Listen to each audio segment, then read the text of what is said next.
தோன்றும் அதையாவும் பேச பல ஜென்மம் வேண்டும். ஏழு ஜென்மம் ஒன்றாக சேர்ந்து உன்னோடு இன்றே நான் வாழ வேண்டும்.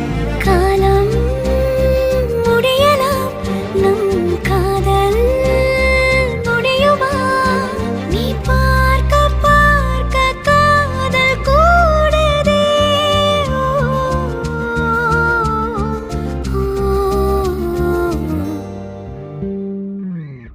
உன்னாலே என் நாளும் என் ஜீவன் வாழுதே.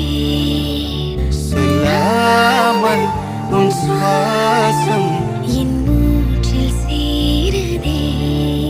உன் கைகள் கோர்க்கும் ஓர்